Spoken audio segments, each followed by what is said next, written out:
La ville de Montreuil prend part au mouvement de solidarité pour le Maroc et la Libye, où les catastrophes naturelles ont fait des milliers de morts et de disparus. Au Maroc et en Libye, ces catastrophes ont entraîné un lourd bilan, tant humain que matériel, créant des situations d'urgence nécessitant une réponse rapide et coordonnée. Ce soir, nous exprimons notre solidarité envers les peuples du Maroc et de la Libye. Dans la nuit du 8 au 9 septembre, c'est l'un des séismes les plus meurtriers du Maroc qui a créé la stupeur. La terre a tremblé d'une magnitude 7 selon le Centre marocain pour la recherche scientifique et technique. Il a fait près de 3000 morts et plus de 5500 blessés. Toute la région de Marrakech s'est mise à trembler violemment. Sur une vaste partie du territoire marocain, d'innombrables maisons et édifices se sont effondrés. 2 jours plus tard, en Libye, durant la nuit du 10 au 11 septembre, la tempête Daniel a provoqué des pluies torrentielles qui ont mené à la rupture de 2 barrages en amont de la ville de Derna, à l'est pays. Une crue de grande ampleur a emporté avec elle toutes les habitations sur son passage. Si le chiffre officiel des victimes du cyclone Daniel est de 3 875 personnes tuées, plus de 10 000 personnes sont portées disparues et plus de 43 000 personnes ont été déplacées. C'est la pire catastrophe naturelle touchant la Provence orientale de la Libye depuis le grand tremblement de terre de 1963.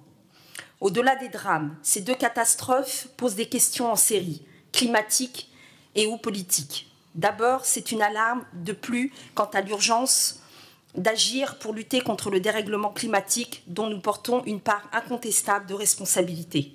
Ensuite, c'est un appel à concentrer nos forces dans un combat au niveau international.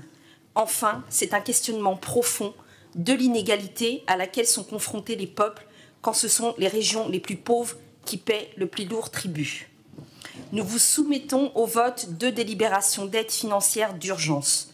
L'une de 5 000 € pour la Croix-Rouge en Libye et l'autre de 5 000 € pour une association locale marocaine, la FAC socioculturelle Mouled Brahim, qui se situe dans la province d'El Ahouz, qui concentre plus de la moitié des décès.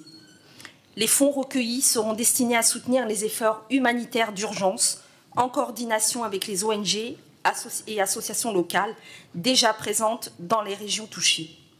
Toutes travaillant aussi en étroite collaboration avec les autorités locales pour répondre aux besoins immédiats des populations sinistrées. En fonction des évaluations des besoins réalisés sur place, ces fonds aideront également à financer la distribution d'équipements essentiels et de vivres aux personnes touchées. Pour les habitants et les habitantes de Montreuil qui souhaitent apporter leur aide aux populations sinistrées, la ville rappelle que le meilleur moyen de contribuer à cet effort humanitaire est de faire des dons financiers aux ONG qui ont lancé des collectes spécifiques et aux associations, notamment le Secours populaire français, la Croix-Rouge ou encore Oxfam. En Libye, en une nuit, ce sont des milliers de morts et un constat glaçant au Maroc. L'intense séisme a pris fin au bout de quelques secondes, mais le désastre provoqué, en revanche, durera des années. L'aide internationale doit être puissante et les dons, comme ceux que nous choisissons de faire ce soir, doivent affluer pour que la coopération internationale puisse agir au long cours. Et une fois encore, il a bien fallu constater que celles et ceux qui ont été le plus touchés étaient en zone rurale et que les villages à flanc de montagne, construits en terre crue, n'ont pas résisté, ont été pulvérisés par le séisme. On parle de près de 3 000 morts, 5 000 blessés, 50 000 maisons détruites ou endommagées, 530 écoles inutilisables, 4,2 millions de personnes sans toit sur les 5 provinces touchées. Le Maroc est un beau pays très touristique, bien connu de beaucoup de nos concitoyens, qui peut-être, lors d'un prochain voyage, se poseront la question de la répartition des richesses, sujet éminemment politique, puisque nous l'avons constaté une nouvelle fois, la pauvreté est universelle. Contre un séisme, on ne peut rien. Juste espérer maintenant que la reconstruction, que les normes antisismiques soient systématisées pour toutes les constructions et pour tout le monde, tout en préservant l'architecture traditionnelle. Quelques jours plus tard, le 17 septembre, une autre tragédie, en Libye cette fois, des inondations tragiques après la rupture des barrages à Derna. Des fissures avaient été signalées sur les 2 barrages des 98 qui ont cédé, mais on apprend qu'aucun travail n'a été accompli pour y remédier. Le dernier bilan officiel provisoire des inondations ont fait au moins près de 4000 morts et 10 000 personnes sont portées disparues. Il y aurait des faillances humaines, mais les inondations peuvent être liées au réchauffement climatique, car des pluies diluviennes s'abattent sur des terres extrêmement sèches.